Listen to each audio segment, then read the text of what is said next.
Okay, needed to set the recording before we got too far into it. So today's session will be set up as a panel. We have a series of questions to ask each panelist, but towards the end, we will make sure to get any questions answered from the audience as well. So throughout the panel today, please feel free to use the chat box feature to ask any of your questions or share your own experiences. If you could select the panelists and attendees option in the to box for the chat box feature, that'll allow everyone to participate in the discussion. If you have a specific question directed towards one of our specific panelists, please just put their first name in front of your question so that we can more easily direct the question to the right panelist. And this webinar is being recorded, and a link to the recording will be sent to all of the registered participants. So before we get started, I just want to provide a brief background about the Virginia Water Monitoring Council for those of you who may be new to the council. We promote information sharing among our membership and encourage collaboration among water monitoring programs throughout Virginia. We have been in existence for 21 years and have more than 700 members who represent 275 different organizations. So anybody with an interest in water monitoring can join the VWMC, and membership is free. So if you're interested in joining, please email vwmc@vt.edu, and we will get you on our listserv. Members receive weekly sets of announcements about water-related events, job openings, and publications on a regional and statewide scale. I also want to put in a quick plug for the Virginia Water Monitoring Council annual conference that will be scheduled on September 30th, 2021. We are able to host an in-person portion of the conference this year at the Henrico Training Center, and we'll also have a virtual option as well. So registration will open hopefully next week or within the next few weeks, so keep an eye out on the VWMC website for more information. And then I really just want to take a moment to thank our partners and sponsors. This is hosted by the Virginia Water Monitoring Council and the Virginia Water Resources Research Center at Virginia Tech and the National Fish and Wildlife Foundation, as well as a thank you to all of the participating organizations for our lovely panelists today. So now it's my pleasure to introduce Mariah Davis, who's the Acting Director at Choose Clean Water Coalition, who will facilitate the discussion and moderate the panel. Hey, good afternoon, everybody, and thank you so much, Liz and the Alliance and everybody for this really great partnership. I'm very excited for this panel that I'm going to be doing for you all today. But as Liz said, I'm Mariah Davis. I'm the Acting Director for the Choose Clean Water Coalition. The Choose Clean Water Coalition is a coalition of over 250 environmental nonprofits who are working to restore the healthy rivers that flow throughout the Chesapeake Bay watershed. So I'll just jump right in to this panel and why we're all here today. But we know that there's a growing interest in our field and amongst all of ourselves to address systematic racism and the ways in which that really shows up within our organizations and within our work. We know that there's a lot of challenges that we have, and especially when it comes to working with BIPOC or Black, Indigenous, and people of color and marginalized communities. These are communities who really love and enjoy nature, and they are some of the best conservationists out there, but they are always typically at the brunt of environmental injustices and challenges that we have with reducing stormwater runoff and doing stormwater management and practices. So today we've put together a really excellent panel of speakers. These are experts and practitioners who are working on the ground to reduce stormwater runoff, and they have a lot of knowledge and expertise when it comes to understanding and addressing intersectionalities and those types of challenges from an equity and a justice standpoint. So I'll just go right in and have each of our panelists introduce themselves, and we'll go into our discussion. So we'll start with Amy. Amy, if you could please introduce yourself and talk a little bit about what does equity and inclusion mean in the context of your work? Absolutely. Thank you so much, Mariah, and thanks everyone for being here today. I'm Amy Wentz. I am one of the co-founders of Southside Relief here on the south side of Richmond, Virginia. And in regards to the question, I'll first start off by just saying kind of what we mean when we say community, right? And when we're talking about community here on Southside, we're talking about people who have systemically been denied the resources and decision-making power and access needed to really succeed. And typically those are our Black and Latinx neighbors. Equity and inclusion to us means that we are prioritizing these communities that are on the front lines of climate change. So communities shown by the Climate Equity Index map, which we'll show you a little bit later on in the presentation, and that are most impacted. And so we're talking about historically disenfranchised communities, intentionally underfunded communities, and intentionally underengaged communities in the planning process. And so equity inclusion means that we are putting those voices first when we are making decisions on their behalf. Thank you. And Anne? Good afternoon, everybody. Thanks for joining us today. Thanks, Mariah. So I'm Ann Jerzyk. I'm the Director of Outreach and Advocacy for the Chesapeake Bay Foundation. Equity and inclusion as it relates to my work really has to do more with advocacy and making sure that communities are fairly represented. And that just means asking who else needs to be at the table, who's going to be impacted, what communities are going to be impacted, as Amy said, making sure that we reach out to frontline communities and making sure that resources are distributed equitably. So I think that's, I'll stop there.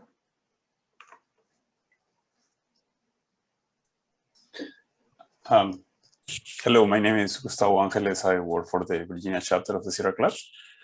I'm based in Richmond, Virginia, the ancestral and unceded traditional territories of the Iracawas, Algonquian, and the Sioux people. Similar to what Amy and Anne has mentioned, my position also, I work with directly impacted communities. And this means that when I start working with the communities, I don't go with any campaigns in plan. I go to work and see how can I help them in whatever is the issue they are trying to solve or fight. As is being expressed also by Amy and Anne, making sure that they have the resources, information, and are able to participate in the meetings and express their voice. And that's in a nutshell, in a summary, what the base of my position is. Thank you. Thank you. Really appreciate those comments and thoughts as we set up and go into our discussion. The next question I have is pretty straightforward, but how did we get here? You know, COVID has presented us with a lot of challenges that have only continued to exacerbate environmental justice and how that shows up in stormwater management. But yeah, if we could take a step back and hear from you all, starting with Amy, on how did we even get here? Absolutely. And I think we're going to have some slides that go along with this question too. But how do we get here? I'll start by saying a word that a lot of people don't like to admit when we're talking about how we got here, and that's simply racism. So if you're familiar with Richmond specifically, you know, we have a history of redlining and urban renewal. And so back in the 1930s, as most of you are aware, the government graded neighborhoods on a scale of hazardous to best, and based in large part on the racial makeup of those residents. And Richmond neighborhoods with Black residents were marked in red, or redlined is the term that was coined, as risky investments for home loans and for insurance policies. And so many formerly redlined neighborhoods exist in South Richmond, and I believe we might have a slide that details this. But even though this practice has been outlawed, unfortunately, the legacy of redlining was followed by urban renewal. And that is when there was a clearance of blighted properties that made way for today's highways, our large scale projects. If you've heard of Navy Hill and Jackson Ward, and there are stories like this in cities and states, you know, all across America.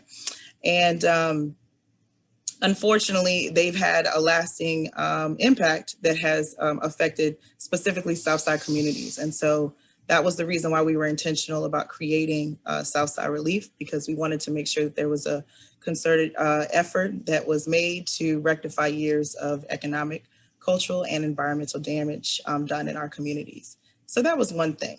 The other thing is, and yep, here we are. The heat map. So I'm sure that you, in that middle slide, I'm sure a lot of you have seen this map before.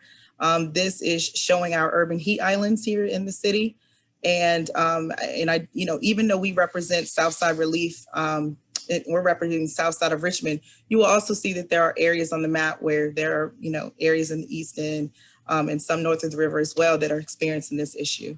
And extreme heat is the greatest weather-related cause of death in the U.S. And so we have a lot of issues here. We have a lot of health-related issues that stem from this. And I believe, yep, next slide. Yep, that slide, perfect. Sorry, y'all, there's a little bit of delay here for me. So yeah, Richmond, we are number 8 in the country for the highest asthma-related emergency room visits. And we have, we're seeing the highest amounts of heat-related emergency room visits and the second highest eviction rates in the country. And so when we say the block is hot, we, you know, I know that that is a hip hop term, but we mean it literally and in that sense as well. I think we have one more on this one. Nope, okay, that'll be for the next question. So I'll let Ann go. I think Amy covered it pretty well. I'm not gonna, I don't think I've got anything to add. So I will add that in my case for environmental justice and the working with the communities, everything started after the American Civil Rights Movement. Environmental justice was created right after that. It was a continuation of this fight. For several things that Amy already mentioned, those things as well as are present in the city are also present in the rural areas, which sometimes there are people don't find about until way later, right? And in those planning meetings, when the city or county decided what to do with the land, that's when, and there is nobody there, meaning nobody of the neighbors that are directly impacted by the issues are present to listen or to express their opinions and say and have a say on what is going to happen there. That's how this starts, because after they find out, and by that time, is the process already started, is approved, or is too late, and some elected officials will tell them this is a done deal, there is no need to say anything right now, or this is a great opportunity for the county or the city because it's going to get X amount of money because of this. And since the county is impoverished, it needs more money, we have to sacrifice ourselves and, you know, let a landfill or let a gas power plant to be put it on the county, and we will see how the community deal with the issues later. Yeah. Thank you all. And Gustavo, what you said to summarize that about leaving voices behind and leaving people behind, and you know what equity and inclusion really means, and y'all's organizations is a really great segue into the next question, which is how do inequities show up in stormwater management, and what are your organizations doing to address them? So we'll start again with Amy. Yeah, thank you so much for the question. So as you can see, my background in my photo here, and then on some of the photos that are on the screen, you know, you can see the effects of this neglect and the decades of disinvestment. And I think there's one more slide after this that has a couple of more on it. You know, this is right here in Richmond. You know, these pictures were taken right here on the South Side. I think one of them was off of Maury Street, and the other one, I believe, off of Broad Rock. But there is we've had a lack of a tree canopy. There is a lot of industrial area and industrial planning that was done in our end that covered a lot of our spaces with parking, with parking lot pavements, things like that, warehouses. And so there's not a lot of trees. And so that, along with just the intentional, like Gustavo said, not including residents and neighbors in the discussions on how planning is happening. There was the annexation that happened, in parts of Southside where we know back in the day, parts of Chesterfield were annexed into the city of Richmond. And there were some commitments that were made to residents in these areas at that time that they were going to take care of the maintenance of these areas. And that just did not happen. And so over the years, you're talking about problems that get bigger and bigger and bigger. And then it becomes a problem that takes too much money to fix. And so then you're talking about prioritizing, you're pitting departments against each other. They pit public safety and education against, against this stuff. And what a lot of people don't realize is that there are a lot of intersections with how this happens. So I'm going to just give you a scenario, and then you can kind of, think of others in your mind. But for example, on Southside, our access to public transit, the stops are a little bit further apart from each other than in some of the other areas in the city. And so, just picture this in your mind. You have to walk, down, let's just say Richmond Highway, formerly Jefferson Davis Highway, and you're walking a pretty far distance. You stop at the corner store, you get something to drink, you get something to eat, and you're walking to the bus stop. But when you're on GRTC, you're not allowed to eat on the bus, right? You're not supposed to bring food on the bus. So you look around and you're about to get on the bus, you can't take the food on there, and there's no trash can available, right? And so what do we do with our trash when we're walking, a long distance to get to the bus? We're probably going to throw that trash into the street, which eventually gets into our stormwater drainage systems, which, ends up backing up some of our systems that are already neglected, which leads to the flooding, which leads to the mosquitoes and the pests and all the things that come with all of that. And so I think that a lot of that stuff intersects. So if if our transportation, system got a little bit better and stops were a little bit closer together, or the time between accessing the stops was a little bit more frequent. If there was, a mandatory trash cans at all of these stops, things like that, so that the infrastructure kind of matched the community and our assets and how we use that, then it would kind of help with some of the stormwater issues as a community solution outside of the big, dollar fixes that we definitely know that we need. So those are just some of the examples of how that all happens. Hey, so I can speak to sort of a statewide and state level effort. So the Stormwater Local Assistance Fund it's a 50-50 grant program, and it's intended to help communities that have an MS4 permit, right? Regulated communities that have specific phosphorus targets that they need to meet. And one of my colleagues, Joe Wood, did an evaluation of, he looked at how SLAF grants were historically distributed and whether vulnerable communities were receiving sort of equitable levels of funding relative to their permit requirements. And what he found was that high stress communities received 17% of the funds, but they had 26% of the work to do in terms of reducing phosphorus. So the result was that we approached Senator Lewis, and he agreed to put in a bill. I'll drop the link into the bill in the chat. But it asked DEQ to revise their SLAF guidance, the guidance for how those state dollars are going to be distributed, so that they won't have to require a local government to put up 50% of the match. So localities like Portsmouth, Newport News, Hampton, Richmond, there's some Petersburg, there's some localities that are currently fiscally stressed that it could perhaps receive up to 100% of the funding from the state. So the guidance is being worked on now, and we'll have to see how that looks when it comes out.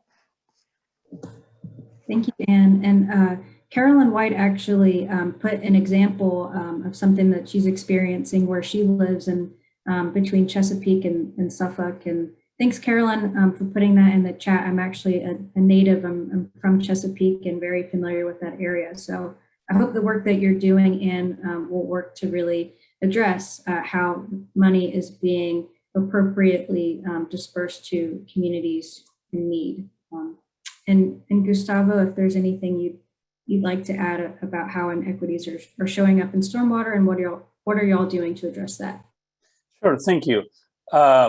Yes, reiterating what has been said before by Amy, and the inequities show up because people are not informed, they are not aware of those public meetings. The ways that counties, cities, the state also has to communicate and advertise their meetings where decisions are going to be made, it's not effective. Putting it on the website doesn't mean everybody will read it. First, you need to know that it's on the website. Second, you have to have a reliable access to the internet, which in the city might be okay, but when you start going to rural areas, that's not reality. So that's one problem. The second problem is that the people that participate at the meetings, the community, when they're able to, or they find out at the meeting, they don't have the information. And this is the job that the cities or the state has to do to provide information to these residents. Not everybody's an expert in water or air, and they shouldn't be. That's the role of the state and the city and the county, to provide information, meaningful information that will allow the impacted communities to make a decision. That information does not have to be why we are allowing or why we are authorizing to put this facility or this industry in a specific area. It has to say the advantages and disadvantages of have that there. How that will improve the quality of air or water in the locality or not. And make sure that the voices of the community are there. We are pretty aware that the cities and counties don't have the resources to have expertise in water or air, but this is the space that the city and the county has to work closely with the state offices from DEQ in order to get that knowledge. This is not a fault because not all the cities and counties are going to have enough money to hire these people, but there are the resources there. And this is a great opportunity to reach out and talk with the experts there and provide that information to the public. Make sure that when that meeting happens, there is impacted people from the community that will be impacted by the issue are present at the meeting. Because you can host 10, 20 meetings, one meeting, and if nobody's there, might as well you have in that meeting. So the purpose is really to engage the community and have a conversation with them. There are different ways to communicate and make sure that the community is there. As an example, the schools have a wonderful system that they communicate everything either by email or by phone, by text message to all their parents. So the city has to create a system that the population, their residents are aware of what's going on, especially, and you can be specific within the radius where the things are going to happen and who will be impacted by this issue. Thank you. Thank you for those thoughts. My next question is, if you could describe challenges that you have in your work to address and implement green infrastructure projects. It sounds like we've already started to talk about that a bit in the chat, but yeah, it would be great if you could talk about some of your own challenges that you've seen and that you're dealing with. And we'll start back with Amy. Yeah, thank you so much for that question. Okay, so Gustavo hit a lot of what I was going to say on this question, right on the head. So one of the things that I'll say is, so Southside Relief, like I said, Cherie and I started Southside Relief because we were both on the, if you're familiar with the Richmond 300 process, it was the master planning process for the city to kind of develop the master plan. I was on the economic development working group, and I believe she was on the environmental working group. But both of us in our working groups were given what was called the Insights Report. And in the Insights Report, if you look at the slide that you're seeing right now, there were graphs and data and all of this compiled information to basically guide some of the the working groups to be able to come up with decisions. And in that had a specific graph that talked about the life expectancy and the life expectancy between the different districts. And so we found that areas in our district specifically and in our surrounding districts had up to 20 years difference, in life expectancy from people that were north of the river and other districts. 20 years, 2 decades. You think about, my daughter is 22 years old, and I just think about like her lifespan, and how long that's been. And that can be lost in a person's life just based on the place that they live and the inequities that exist there.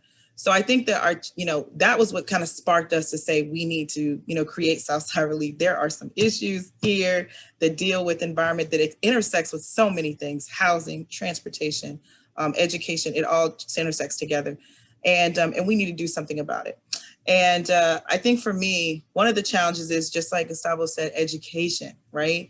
It is hard to get communities excited about, well, I won't say hard because we've been doing it. And thankfully we have a great plan, and we'll talk about that later about how we've been doing it. But it's been a challenge, I'll say, getting communities excited about doing greening efforts and greening projects when they're focused on, survival and navigating through all of the issues that the day-to-day things that they're having to deal with in and around their communities. And so, but what they need to know is that how these changes and these things that we're doing affects them and their livelihood and the enhancement to their quality of life. And so that is one of our challenges, is just making sure we're doing a re-education to the community on how and why these efforts are important. And then we're also, well, I guess we'll talk about that because we're going to talk about solutions later. So we have some exciting things that we're working on to kind of help with these challenges. So yes, education. The other thing is, Cherie and I are part-timers, right? We're part-time volunteers for this organization because we care so much about it, but we both have full-time jobs, and other organizations similar to ours that are grassroots led. We don't have a grant writer, we don't have, all of these, a tech writer and all of these great assets to our team. And thankfully we do have some amazing volunteers that step in and help us, but we don't have the infrastructure in our small grassroots organization and the funding and the donations necessary to really do what we need to do, which, and we'll talk about later, which is why partnerships are great. And we've been able to form some great ones, but those are challenges because we have all of these things that we want to do, and we've done all these site assessments on all this land and all these neighborhoods, all this area, but we're just like, okay, where do we start, with our schedules and our lack of funding, and so, yeah, so those are some of our challenges. I'll just add on to what Amy was saying about, particularly about, well, 2 things. So one is that there's a lot of grant money out there for projects, for implementation projects, but there's not a whole lot of money for capacity building for smaller grassroots frontline organizations to help them sort of get up to the point that you can fund people like Amy and Cherie on a full-time basis, right? So that's one issue. So there's a lot of money for projects, but not so much for the outreach element. And where that, so the second thing is about communication and how we talk about it. you know, if I go to an audience and I start talking about stormwater, I got to tell you, I mean, eyes are going to glaze over really quickly because they don't see the connection. But if you start talking about, you know, heat islands and the lack of tree canopy and how that impacts asthma and, you know, and all the impervious surface that we have and how that contributes to localized flooding, well, then you're communicating about, you know, those kitchen table issues where people are impacted directly. And that's, so I think it's both, we need the opportunity to educate, we need the funding for that outreach, but also we need to think about how we communicate with just everyday people about what really is an everyday issue and not put it in stormwater terms. Ava, before you jump in, I just want to make sure that I mention this too. A big challenge, ongoing maintenance. So I would be, if I don't mention that, my community would get on me. But a lot of times we get the funding to do these great projects, right? But there are parks and green spaces that have been neglected for a long time. So while it's exciting, right, and funders are excited to give money towards a new project, there are a lot of things that could be done on past projects and past parks and, you know, parks that have been around for a long time, areas and spaces that have been neglected for a long time. So just making sure that funders understand that there needs to be, at least for any types of new tree canopy planting, you know, maintenance for 3 years of watering and things like that, ongoing maintenance, just so we can at least make sure that they mature to a level where the nature can kind of kick in. But that's been a big issue, and that's been a big issue that the community always reminds us of. It's like, yes, we love the new projects, but what about the, you know, the things that have been neglected for the last, you know, however many decades? We need help with those items too. Okay, sorry, Gustavo. I just wanted to make sure I added that. No, by all means, that totally makes sense. Adding to that, I will say that those resources have to be, information has to be available to the community. Sometimes there is a language barrier. There's a language preference for residents in particular areas, and those have to be acknowledged, and the city or county has to accommodate to those residents. The time that the meetings are held, if they are done in business hours, people have to work. So the location of the meeting, that's another issue, right? It's easy and comfortable for the people that work for the city or county to have the meeting right in City Hall. But the meeting is not just for the people that work in City Hall. So the meeting should be done in the community, where the people that are going to be impacted by the issue are able to come and participate, and an hour that is convenient for them, day and time. Those things have to be considered, is because while the city and county is working for the residents, they have to accommodate at what time and what days are those best places to have those meetings in order to get their input and provide information. As Anne is saying, you can go and start talking about stormwater, but if you start telling them, do you think that your electricity bill is too expensive? Yes, and this is because why? We don't have enough tree canopy here in the area. Or every time that floods, every time that rains, you get a lot of water here and there is a lot of mosquitoes here. Why? What do you think that happened? And how that's affecting you? So the way that we ask or seek the information that we need has to change. We have to accommodate in order to be able to get information. We cannot go and as Anne was saying, just start talking about storm water management here. That's not gonna ring a bell on anybody, because there are other priorities. People have to eat, they have to work, they might have somebody sick, kids might have issues at the school, that there are other things that are a priority for those community members. So we have to meet them where they are.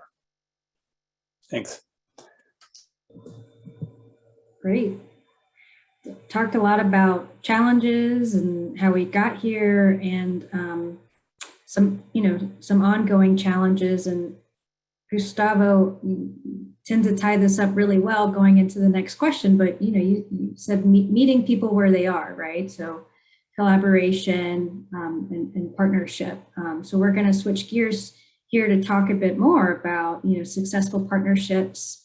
And what does that look like? What has made them so successful? So we'll start with Amy to talk about some successful partnerships that she has and that are ongoing to really start to address some of these challenges and provide solutions.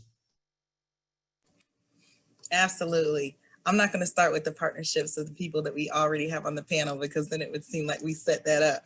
So I will start by saying, Virginia Community Voice. I don't know if you all have heard of them before, but if you haven't, please take a look at them and, reach out, talk to them. They have built a really great engagement plan, an engagement solution on how to engage communities the right way. And so they have, seminars, webinars, they can do one-on-one sessions with organizations that really help folks engage with communities in all types of ways. And so they really are meeting people where they are. And so we are so excited to be able to work with them on a few different projects and really get into the weeds of some of our community hardships and work on solution building. One of the ways that we did this we're creating a greening working group. And what that is picking members straight from the community that have an interest in maybe gardening or maybe, tree planting, or maybe learning more about stormwater, learning more about some of our, other challenges that have green solutions. And so, with that, we'll be able to have, members of, different communities within Southside, come together on a monthly basis. We're going to be facilitating educational, sessions for them so they can kind of get caught up. Because, one of the things that I would say, I was looking at some slides before this meeting, from DPU, who we consider an ally. We want to be working with them as a partner, not, pointing our finger at them all the time. But in looking at some of the slides, it looks like, in the 8th district, I was looking at the amount of money that has been, given towards stormwater in the 8th district. It seems like it's a lot, right? So when you're looking at a slide, you're looking at the different pots of money that each group gets, and it looks like that we get a lot, right? But when you break it down into whether it's residential or whether it is, part of the port access or part of the, warehousing areas or newer communities, you start getting into the weeds of not just looking at the slide of what things appear, but, actually what, where we are making the changes. And so just doing the education, making sure that folks know what the terms are, that's another thing too, is like, even me, I would say, as far as our team is concerned, I know my community, I know our, our areas. I know a lot of the community leaders. Like I have access and familiar with my community, but I might not be familiar with all the terms, right? So when people are saying things like watershed, and these are terms that when we first started this, I had to really go back to environmental studies and kind of take a look at. And so just making sure that we're creating a lexicon, we know what these terms mean, so that when people are talking, they're not talking over folks' head. And wanting them to kind of be champions of our greening efforts. So Virginia Community Voice is one of the organizations that's really getting the work done on making sure that happens.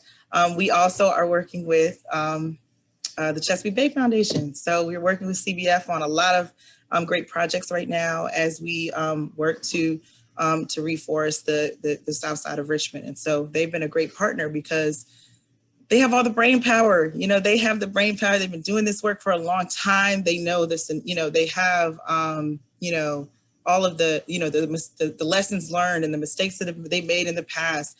We're just a grassroots small organization. We know our community, but we might not know on the macro level, I guess, of all of the environmental issues. So definitely thankful and happy to be working on that. And through those partnerships, you can see on the slide here, these are the things that we're trying to do. So we're using that brain power, right, to help develop the technical skills of our residents, help to educate about reducing pollution, planning and maintaining green spaces, and et cetera, et cetera. So those are a couple of them. We're also working with the Science Museum of Virginia. So we are doing some efforts relating to urban heat islands with them. We're doing some great partnerships with Parks and Recreation. And so I think for me, I've just been learning to, work with our city departments, like, everybody, you want to be more of a partner with them. I think that there are some really good assets and really good institutional knowledge in all of these departments. And sometimes their backs have been against the wall. They don't get to control their own budget. It's been, it's just a lot of times it's decided for them. So just making sure we're working with them. So we're going to be bringing on 5 new park spaces in Southside. And so we're working with Parks and Recreation to be very intentional on how we engage the community on what they want their parks to look like. And so that's exciting. Parks and Rec, Office of Sustainability is a great partner as well. Okay, somebody else can go.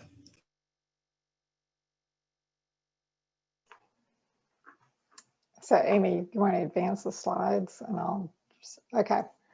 So I'll walk through this this presentation because I think it just very quickly provides a good overview of when you meet a community need with a project that also has direct stormwater benefit.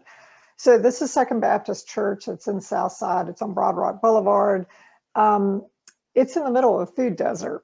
And ironically, this building used to be a Winn-Dixie before Second Baptist Church bought it.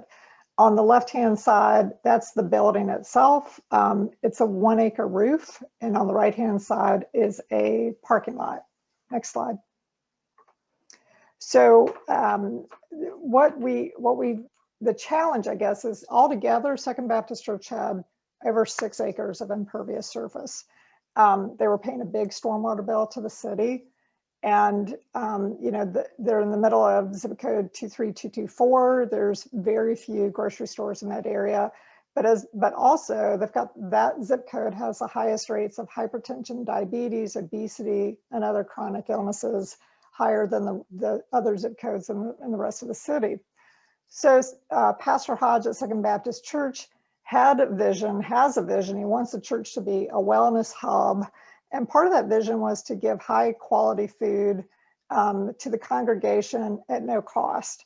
So what we did is we put in a 10,000 gallon cistern. We captured all the rainwater that's coming off that roof. And when it's full, it goes into these irrigation ditches. Next slide.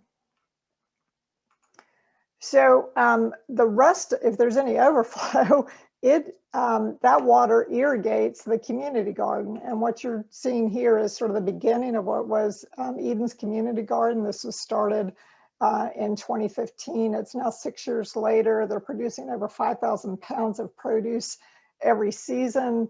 Pat Harris is now the garden manager, and she went to the Tricycle Gardens urban gardener program, and now she's managing this garden. So it's been a great partnership. Next slide. So just it's been interesting to see that they've learned everything from companion planting and for instance, if you plant zinnias next to tomatoes, then the bumblebees come and they'll pollinate your crops for you. So just an example of some of the stuff that they're growing. Next slide. So I guess the other things that are happening as a result of this project, they harvest on Saturday and Sunday, and then and they sell at that table in the congregation when the church is meeting. Again, it's organic, no pesticides, no fertilizer. And so that's on that left-hand picture, but the right-hand picture is they also bring in, they've got a commercial kitchen. So some folks have never seen bok choy, and they don't know what Swiss chard is, and they don't know how to prepare it. And so they had folks come in and use their commercial kitchen to cover that. But also the demographics in that area are quickly changing. There's a lot of immigrants from Honduras and Guatemala and Mexico. So we also did a Gardening for Life program that was completely in Spanish, so that we're really addressing folks who live in the community. But despite producing 5,000 pounds of food, the demand for fresh fruits and vegetables from that community has far outstripped the supply. So next slide. So they decided that they were going to put in a farmer's market. Next slide. So this year started the Broad Rock Farmers Market, and currently there's only 3 farmers there, but we've applied for a special use permit so we can greatly expand this, so we can have up to 15 farmers on this parking lot. But again, it's a great use of the parking lot, and all this started with a stormwater project. So it's that intersection of what does the community need? It needed fresh fruits and vegetables, and then the stormwater project really was what got that kicked off. Next slide.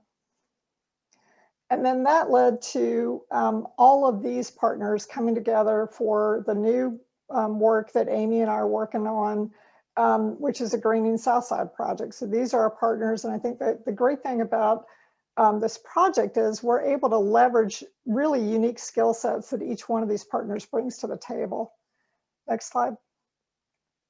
So we talked about the urban heat island impact, and part of that is because we've got so much impervious surface. So this is this is pavement that's between parking spaces, right? That nobody's parking between these bolsters. So we're pulling this up. This will become treed space. This is at Branches Baptist, but just one example of the projects that we're going to tackle. Next slide. So, we've also got, in addition to the tree planting and the tree giveaways, which, Southside Relief is working on, we're also doing workforce development, a lot of workshops, again, so that you talked about maintenance, Amy, said that, we've hosted tree stewards workshops so that folks understand how to take care of the trees in their community once, once the grant is over in 3 years. That's it. Great. Gustavo? Sure. I just will briefly, acknowledging the time, describe that I mainly work with directly impacted communities, as I was saying. And what I do and help them is to fight for the issues or that are affecting them. I just provide the resources and guide them through the process, but I don't come with any agendas. So whatever they want to do and however they want to do it, that's how I help them. And I provide some information on how they are able to achieve what they want. Just to be short and briefly. Thank you so much. We've got about 10 minutes left, and there's a big question that I do want to ask to you all. And I saw that there's a question in here from Ben too, hoping we can maybe address that during this question. But what are some successful tools and resources that you all have used to address challenges with stormwater management? The question that Ben is speaking to is about funding, where funding goes, and specifically around stormwater issues that are impacting residents who are living in private residence or tenants, or who are tenants, condos and things like that. But yeah, we'd love to learn more about some tools and some resources. And yeah, if you could speak a little bit to Ben's question as well, that'd be great.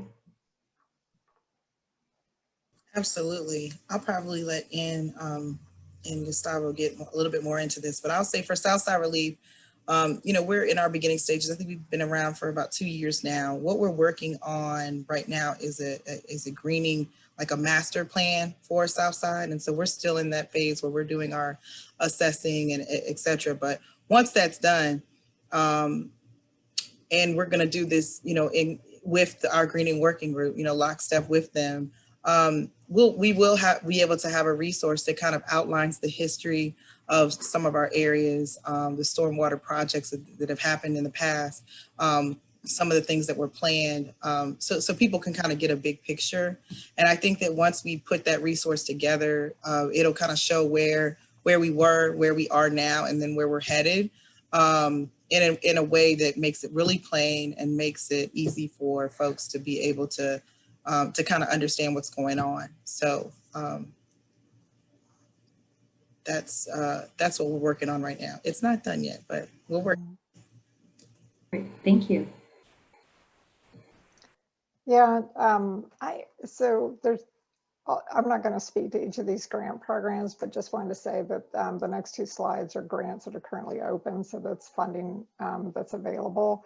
But what I will speak to is are two different organizations I think it's worthwhile to join, because a lot of policy can be impacted at the state level for good or for ill, and being involved helps you influence that policy. So I would encourage people to join the Virginia Conservation Network.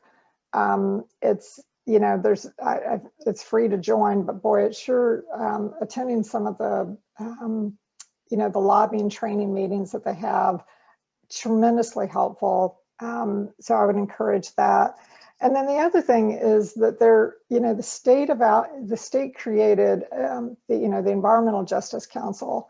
And this past year, the governor made that a full advisory council to the governor, and it is going to be permanent, which is great. So, well, Liz is going to drop into the chat the how to join that listserv so that you can continue to get updates about projects and things that are currently being discussed by the EJ Council. And I think that that's another great resource for everybody. I will say, going along the same lines, communicate and talk with your elected officials. For the people that work in the counties and the cities, talk with the communities that are directly impacted and provide them with information. Don't make decisions if you don't have their input. The part that you're going to have to spend most of the time is to figure out how to reach out to them and what are the best places or venues in order to have a conversation and get their input. And that's where you have to spend your time. As a city or county worker that should be looking for the residents, that's where you should be base your efforts. We just hear, for example, I guess the news was yesterday that Virginia again was named #1 for business. I never heard that Virginia is #1 for the residents, the ones that live here the whole time and the ones that are enjoying or suffering for whatever is around their houses. But the businesses are good, we're #1. So I don't know who's enjoying that money, but most of the residents, the local ones that are suffering because of the things that are in their backyard, they don't see that. That's not a convenient thing. So we have to think about and shift what are our priorities.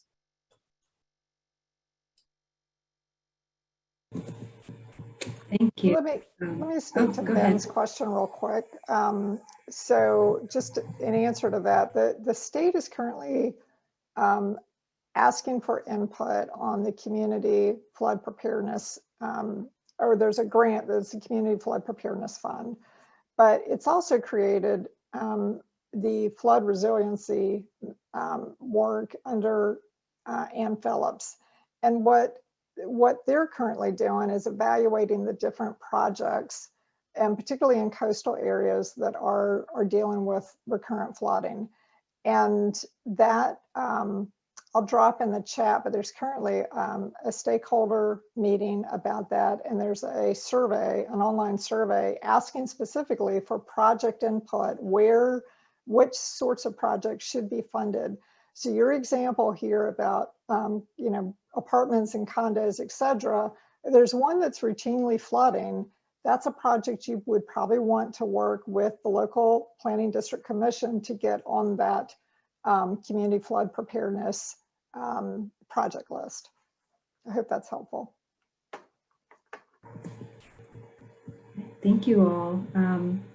We've just got a few minutes left, and I've got one question, and I wanted to speak to what Laura said too in the chat box. Laura's question was, how are you all addressing concerns around eco-gentrification, and how, you know, us implementing green projects are contributing to gentrification in neighborhoods. And she used the example of the New York City's High Line Park, and said after the High Line was built, a lot of communities were priced out of our own neighborhood. So I'll comment on that and then ask the question back to the panelists too about their biggest learnings and advice on this. But I'd say, Laura, that you know, our coalition has been doing a lot of learning and understanding to figure out how we are a part of some of the harm that has been done. And I think that that needs to happen more, you know, when it comes to funding and understanding where the funding is being distributed. You know, we really do have to take a step back sometimes to see where some of those dollars can be better allocated. So that's all I'll say about that, is that we as environmental organizations have a long way to go as well when it comes to how we might be contributing to the problem. But just to leave us out today, I'll ask, you know, Amy, this question, and we'll go down the line. But, you know, what have been some of your greatest learnings and your experiences to address this? And what's some last advice that you might have for partners or those who want to get involved? Absolutely. I think it's just really, I'm just going to be, you know, honest and blunt in my comments now, and not so scripted, but it really sucks when you have a community that hasn't had, you know, access to a grocery store or hasn't had access to a park forever. And, you know, you work hard to bring it online, and that doesn't do, you know, that does nothing but raise the property values, which, you know, helps to you know, cause displacement and rising rent prices, et cetera. That was one of the main things that I thought about when we were starting to talk about the new Broad Rock Creek, park that we're going to be doing in Lynn Haven. It's like, this is an area that has historically been pretty affordable. If you're familiar with like Lynn Haven, Terminal Avenue, right off of Commerce. And we're like, you know, this is such a beautiful space. It's almost like we don't want to tell anyone. You know, we just want the neighbors and residents to know only because, you know, someone's going to end up buying the property to the next door, you know, next door to it, behind it. And that could lead to that. So there's a couple of things. I will say that the state and the city has probably, from my research, has one of the best tax relief programs that, you know, that exist out there. And I think what the issue is, you know, when I did, I also did this other little thing. I ran for office, and so when I did that, I did a lot of knocking on doors and canvassing in my neighborhood, and I found that there were so many people in my, you know, that qualified for the program that were not on it, that didn't know about it. And it's like, these are folks that really didn't have to pay any property tax at all because they qualified. And they, you know, I was asking them about their income, and they just didn't know to even apply. And then there's also some barriers where you can't have any, what's the term? Sorry, y'all, I forget terms sometimes. But arrearage, you're in arrears. Like, so you might owe, you know, a couple $100s from last year, even though you're 72 and can get in this program, you can't get into it because you owe, you know, money from last year. So that's a barrier to being in the program. And it's not in the state code, and it's not in the city. I mean, it's not in the state law. It's not in the city code, but it's just a simple process that our, you know, a policy that our city has, where they don't allow people to apply for the program unless they have the arrearage clear, which shouldn't be the case. So that's a regressive policy that we shouldn't have in place. If they qualify, let them qualify, put them on a payment plan, $10, you know, a month, whatever, for the rest of the money that they owe. But, you know, as we advocate on these environmental issues, we're also doing the work of making sure the community knows about the programs that already exist, and that we are pushing our state leaders, because we know that city leaders can't do much unless the state says they can because of the Dillon rule, that they allow for homestead sort of, you know, reforms for folks that have been planted in neighborhoods to be able to have some sort of tax relief or property tax, you know, halting or something that kind of helps with that aspect of it. Let me think. There was something else I wanted to say in regards to this, but it is a challenge. I mean, that's the biggest thing. It's like, you know, we have communities that have been underserved forever, and we come and we, you know, we're working with them to deliver a lot of the things that they've been asking for decades. These aren't anything new. You know, folks haven't been screaming in the Blackwell community for, you know, for a grocery store, you know, just recently. It's been happening for a long time. It's just now that their voices are being amplified because more people are moving into the area, and certain voices are listened to more than others. And so, and it sucks that once they get it, it could be the reason why the market goes up, and that's just not the case. So I think also educating our, you know, real estate communities. There was a real estate friend of mine that was online the other day, and she was like, you know, this person left $54,000 on the table. If they would have came with me, you know, I would have been able to sell the house for more money. And I'm just looking at her like, maybe they have integrity. Maybe they didn't want to, you know, outprice the you know, their person. Maybe they wanted to keep the house affordable. And that person ended up actually selling their home to a John Marshall High School teacher, you know, who probably couldn't afford it if they would have raised the price higher. So anyways, just also educating our real estate partner, you know, our real estate associations and just about the work that we're doing and why it's important that we don't try to price gouge, you know, our communities up. I'm probably using incorrect terms. I'm sorry, I'm not an expert in this stuff, but I'm just speaking from the heart.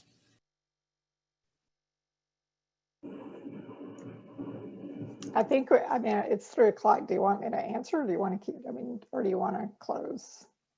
Mariah? Sorry, Ann. There's a few people still on, so if there's, you know, something else you wanted to add, Ann and Gustavo, feel free to share. Sorry to go over time. Yeah, I mean, the only thing that I'd say is, you know, if partners are going into a community, I would say under promise and over deliver, right? We, particularly if you're a larger watershed group and you go into a community, you know, generally also you're not trusted. I mean, I think there's a lot of just a lot of inherent suspicion, and we've got to. The only way to break through that is to deliver on whatever you promise. And the other thing is, and Amy already spoke to this, but don't leave. Right? Don't come in and do your 2-year grant and then turn around and leave. Because if you do that, then all the relationships that you've built, they're going to dissipate, and all the goodwill that you've built. You know, if you just helicopter in and you're gone, then that's not going to do anybody any good either. So I think those are the 2 pieces of advice that I give. I will say that there is a big misconception sometimes that people think that the community doesn't know anything. And that's not true. They know, it's just that first, sometimes they're not aware of meeting. They don't know that meeting is happening, and nobody has bothered to go and ask them what are their thoughts or opinions about the issue. But the most important thing is just to talk with the community that is directly impacted by any of this issue. And I'm happy to have side conversations, or feel free to email me if you have any questions or have any other ideas that I would like to discuss. Thank you. Thank you all so much, and thanks for hanging on for the last 5 minutes. That was all we had prepared today. Really appreciate all of our panelists being here and taking the time to discuss this really important topic, which is only just scratching the surface. Liz, was there anything that you wanted to say to close out today? Nope. Thank you all so much for participating. This was excellent. All right.